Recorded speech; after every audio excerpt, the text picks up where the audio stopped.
Hello students, welcome to Augustus Education. मैं हूँ आपकी पूजा मैम और आज हम पढ़ने वाले हैं क्लास 9th की बिहाइव बुक का chapter number 2 the sound of music का part 1 Evelyn Glennie listen to sound without hearing it. तो बच्चों, चैप्टर स्टार्ट करने से पहले हम चैप्टर के हेडिंग का मीनिंग जान लेते हैं और साथ में ये भी देख लेते हैं कि एवलिन ग्लीनी है कौन। तो बच्चों, एवलिन ग्लीनी का पूरा नाम है एवलिन एलिजाबेथ एन ग्लीनी और ये एक स्कॉटिश म्यूजिक इंस्ट्रूमेंट प्लेयर है जो कि डेफ है। डेफ मतलब बहरी है और बहरी होने के बावजूद भी वो म्यूजिक के वाइब्रेशन को फील कर सकती है बिना म्यूजिक को सुने। पर ये जानने के बाद आपके मन में ये सवाल पैदा हो रहा होगा कि कोई बिना सुने म्यूजिक के वाइब्रेशन को फील कैसे कर सकता है, क्योंकि हम सब तो पहले म्यूजिक को सुनते हैं और फिर वो रिदम, वो सॉन्ग हमारे ब्रेन पर कब्जा कर लेता है, जिससे हम उस पर्टिकुलर सॉन्ग की लिरिक्स गाने लगते हैं, उसे फील करने लगते हैं और उसके फैन बन जाते हैं। पर एवलिन तो सुन ही नहीं सकती है, तो म्यूजिक को फील करने की प्रोसेस उसकी बॉडी में होती किस तरह से है, इसका आंसर भी हमारे पास है। गॉड ने भले ही उसके सुनने की शक्ति उससे छीन ली, पर बदले में गॉड ने उसे कुछ एक्स्ट्रा ऑर्डिनरी चीजें दे दी। एक्स्ट्रा ऑर्डिनरी मतलब असाधारण, जो किसी के पास नहीं होती है। और वो चीज़ ये थी कि जो हम सुनते हैं एवलिन उसे सुनने के बजाय फील कर सकती है, वो भी काफ़ी गहराई से, हमसे भी ज़्यादा। और यही रीज़न है कि वो आज एक म्यूज़िक प्लेयर है और हम म्यूज़िक सुनने वाले एक आम आदमी। आई होप कि आपको अभी तक का सब कुछ समझ में आ गया होगा। तो चलो देखते हैं चैप्टर। तो चैप्टर की स्टार्टिंग में एक अंडरग्राउंड ट्रेन प्लेटफॉर्म की बात की जा रही है, जहां रश आवर होने की वजह से भीड़ जमा हो रखी थी।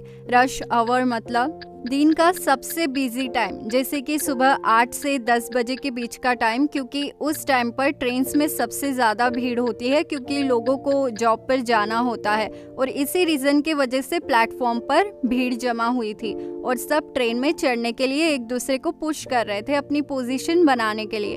अब इन्हीं सब के बीच एक स्लाइड सी लड़की खड़ी थी। स्लाइड मतलब दुबली पतली सी, और उस लड़की का नाम था एवलिन। अब बात करें एवलिन के एज की, तो तब वो सिर्फ 17 साल की थी, पर वो 17 साल से भी छोटी दिख रही थी। वो नर्वस फील कर रही थी और साथ ही एक्साइटेड भी, क्योंकि ट्रेन के प्लेटफॉर्म पर आने की वजह से उसे उसके पैरों में वाइब्रेशन फील हो रहा था। और एक्साइटेड होने के पीछे एक रीजन ये भी था कि एवलिन का उस दिन prestigious royal academy of music में फर्स्ट डे था, जो कि लंदन में है।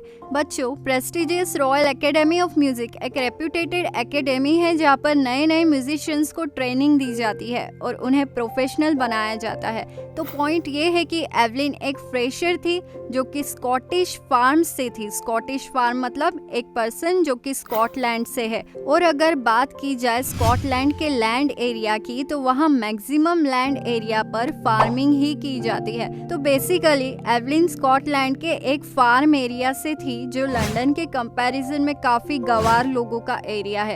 ना ही लंदन की तरह फास्ट है और ना ही अट्रैक्टिव, इसलिए एवलिन लंदन आकर थोड़ी डरी डरी सी थी। अपनी आंखों में म्यूजिशियन बनने का सपना लेकर आई एवलिन के आगे एक सबसे बड़ा चैलेंज था, और वो ये था कि एवलिन बहरी थी। पर वो पैदाइशी बहरी नहीं थी, बल्कि वो जैसे जैसे बड़ी हो रही थी वैसे वैसे उसके सुनने की शक्ति कमजोर होती जा रही थी। एवलिन की मॉम इजाबेल ग्लेनी कहती है कि आज भी उन्हें एक ओल्ड मेमोरी याद है, जब एवलिन 8 साल की थी। तब वो बेसब्री से पियानो प्ले करने का वेट कर रही थी, और इसी दौरान जब इजाबेल ने एवलिन को आवाज़ दी, तब एवलिन ने कुछ रिएक्ट नहीं किया। तभी इजाबेल को फर्स्ट टाइम ये पता चला कि एवलिन सुन नहीं पा रही है। काफ़ी लंबे समय तक एवलिन ने बढ़ती डेफनेस को अपने फ्रेंड्स एंड टीचर्स से हाइड करने की कोशिश की, बट जब वो 11 ईयर्स की हुई तब उसके मार्क्स बहुत ही खराब आने लगे। उसका रिजल्ट दिन पर दिन डाउन होते जा रहा था। इसलिए स्कूल के हेड टीचर ने एवलिन के पेरेंट्स को स्कूल बुलाकर ये एडवाइस दी कि एवलिन की कंडीशन खराब है, आप उसे किसी अच्छे से स्पेशलिस्ट के पास दिखाइए। जब एवलिन के पेरेंट्स उसे स्पेशलिस्ट के पास ले गए, तब उन्हें ये पता चला कि एवलिन के ईयर्स वीक होने के पीछे का रीज़न है उसके कानों की नस वो परमानेंटली डैमेज हो गई है। इसलिए एवलिन के पेरेंट्स को ये एडवाइस दी गई कि वो अपनी बच्ची के कानों में हियरिंग एड फिट करवा ले और उसे ऐसे स्कूल में भेजे जहां उसके जैसे बच्चे जाते हैं, एक डेफ स्कूल। आपके साथ हाल ही में कुछ हुआ हो जिसे देखकर आपके आसपास के लोगों का बिहेवियर आपके लिए चेंज हो जाए तो आपको कैसा लगेगा? जाहिर सी बात है कि बुरा लगेगा। इस कलरफुल दुनिया में सडनली सब कुछ आपको ब्लैक नजर आने लगेगा। बस कुछ ऐसा ही एवलिन के साथ भी हो रहा था। उसे ऐसा लग रहा था कि उसकी इस कमजोरी की वजह से उसकी जिंदगी में अंधेरा छा गया है। आगे उसके पास करने के लिए कुछ बचा ही नहीं है। पर एवलिन ने इस मुसीबत के सामने गिव अप नहीं किया। उसने डरने के बजाय डिसीजन लिया कि वो भी नॉर्मल पर्सन की तरह नॉर्मल लाइफ जिएंगी और अपने ड्रीम्स को फॉलो करेगी। अब एक दिन एवलिन ने एक लड़की को जाइलोफोन बजाते देखा तो वो उसे देखकर इतना इम्प्रेस हो गई कि उसने वही डिसाइड कर लिया कि वो भी जाइलोफोन बजाएगी। जाइलोफोन मतलब एक म्यूजिकल इंस्ट्रूमेंट जिसमें डिफरेंट लेंथ की वुडन बार्स का रो होता है जिससे स्टिक से बजाते हैं। तो बच्चों, अब जब ये बात टीचर्स को पता चली तब बहुत सी टीचर्स ने एवलिन को डिस्करेज किया, ये सोचकर कि एक बहरी लड़की भला इंस्ट्रूमेंट को कैसे बजा सकती है। लेकिन परकशनिस्ट रॉन फॉर्ब्स ने एवलिन को सपोर्ट किया क्योंकि उन्होंने एवलिन के अंदर का पोटेंशियल देख लिया था। परकशनिस्ट मतलब जो तबला या ड्रम बजाते हैं उसे परकशनिस्ट कहते हैं। अब रॉन ने एवलिन के हिडन टैलेंट को डेवलप करने के लिए 2 बड़े ड्रम्स को डिफरेंट नोट्स पर बजाया और एवलिन से कहा, तुम्हारे कानों से मत सुनो, म्यूजिक को किसी दूसरी जगह से सुनने की कोशिश करो। अब जब एवलिन ने रॉन की बातों को अप्लाई किया तब उसने ये नोटिस किया कि वो हायर ड्रम के नोट्स को अपने कमर के ऊपर के हिस्से में फील कर पा रही है और लोअर नोट्स को अपने कमर के नीचे के हिस्से में फील कर पा रही है। रॉन और एवलिन के लिए ये एक न्यू डिस्कवरी थी, इसलिए रॉन ने इस एक्सरसाइज को बार बार रिपीट किया। जल्दी ही इस एक्सरसाइज के दौरान एवलिन ने ये नोटिस किया कि वो कुछ नोट्स को अपने बॉडी के अलग अलग पार्ट्स में भी फील कर पा रही थी। ये सब पॉसिबल हुआ था क्योंकि उसने अपने माइंड को और बॉडी को ओपन करना सीखा था ताकि वो साउंड और वाइब्रेशन को अपने अंदर ले सके, अपने दिमाग और बॉडी के दरवाजे से। और साथ में ही स्ट्रॉन्ग डिटर्मिनेशन और हार्ड वर्क की तो कोई कमी ही नहीं थी। अब जिन ऊंचाइयों को एवलिन छू रही थी वहां से उसने पीछे पलटकर कभी नहीं देखा। आगे जाकर वो यूनाइटेड किंगडम के सफर पर निकल गई with youth orchestra. Youth orchestra मतलब ये एक ऐसा ग्रुप होता है जिसमें सिर्फ यंग म्यूजिशियंस थे, similar to age of Evelyn, और वो सब अलग अलग इंस्ट्रूमेंट बजाते थे। फॉर एग्जाम्पल ब्रास या स्ट्रिंग बजाना। उन्हीं के साथ एवलिन भी इंस्ट्रूमेंट प्ले करती थी। देखते ही देखते टाइम निकल गया और एवलिन 16 की हो गई। 16 की एज में ही एवलिन ने ये डिसाइड कर लिया कि वो म्यूजिक में ही अपना करियर करेगी। इसीलिए अपने ड्रीम का पीछा करते करते एवलिन ने रॉयल एकेडमी ऑफ म्यूजिक में ऑडिशन दिया।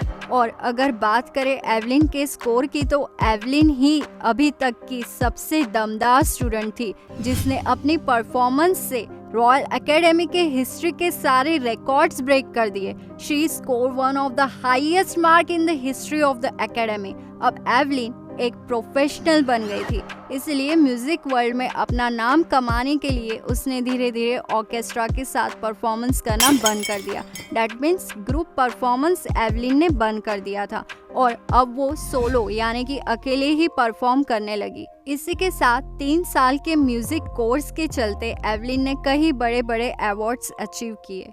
And for all this Evelyn ने कभी भी घमंड नहीं किया, ना ही कभी ये मेंशन किया कि वो कोई हीरो है, सबसे सुपेरियर है। इनफैक्ट वो ये कहती है कि अगर तुम हार्डवर्क करोगे अपने ड्रीम्स पर और तुम जानते हो कि तुम्हें कहाँ जाना है, कहाँ जाकर रुकना है, तो तुम डेफिनेटली वहाँ पर पहुँच जाओगे। और इसी हार्डवर्क की सीढ़ी पर चढ़कर एवलिन आज अपने करियर के टॉप पर पहुँच गई है। और साथ ही एवलिन आज दुनिया की सबसे फेमस एंड डिमांडेड म्यूजिशियन है जिसने थाउजेंड्स ऑफ इंस्ट्रूमेंट बजाने की मास्टरी की है।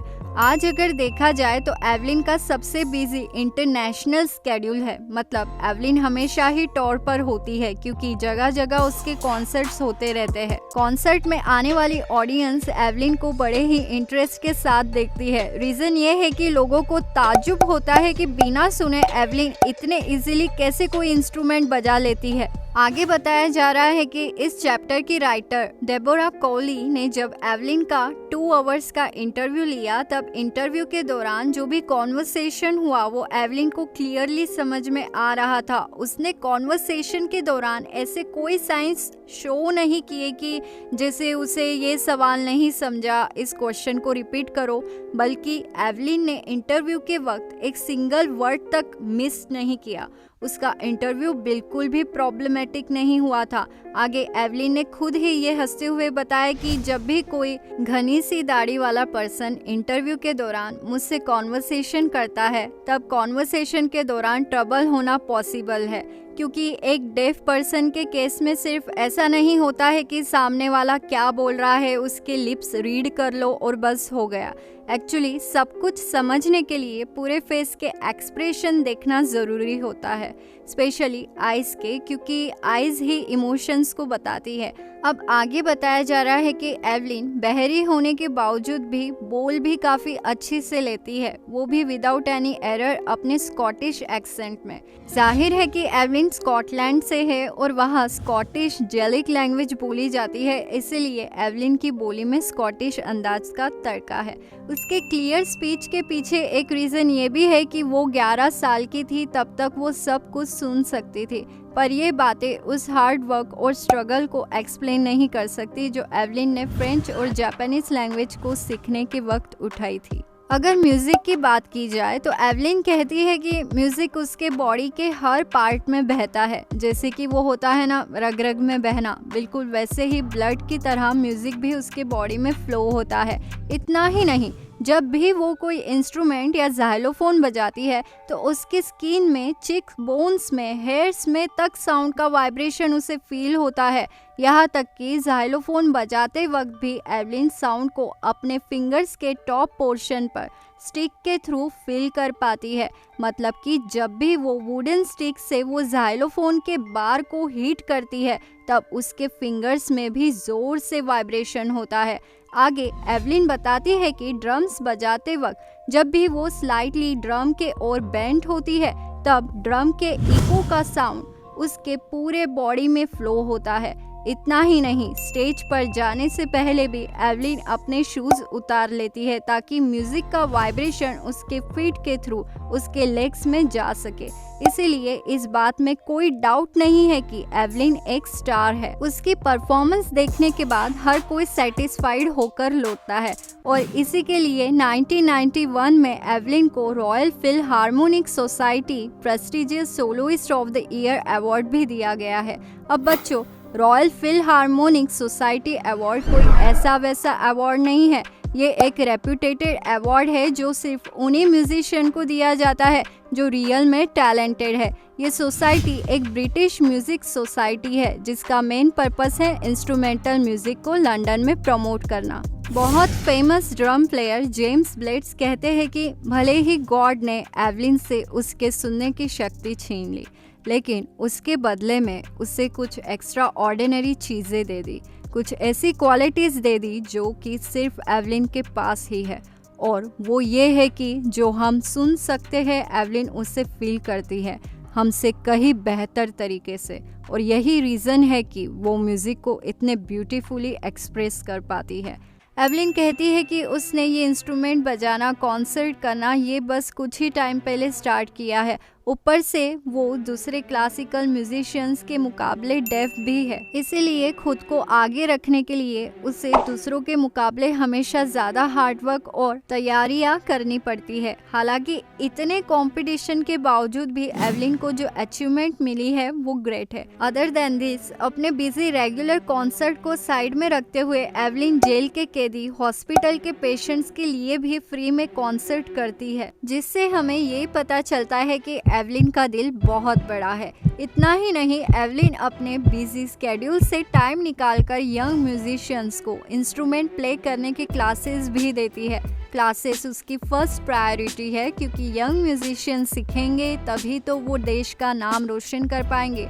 अब आगे बोला जा रहा है कि एन रिचलिन नाम की एक औरत है जो कि बेथोवन फंड नाम का एक ऑर्गेनाइजेशन चलाती है जो कि डेफ बच्चों के लिए है, और एवलिन ने इस ऑर्गेनाइजेशन के डेफ चिल्ड्रंस के लिए फंड भी दिया है। इसीलिए एन रिचलिन ने भी एवलिन के तारीफ में 2 शब्द कहे हैं कि एवलिन एक शाइनिंग इंस्पिरेशन है डेफ बच्चों के लिए। वो उन्हें कुछ करने की प्रेरणा देती है, कुछ क्रिएटिव जीनियस टाइप।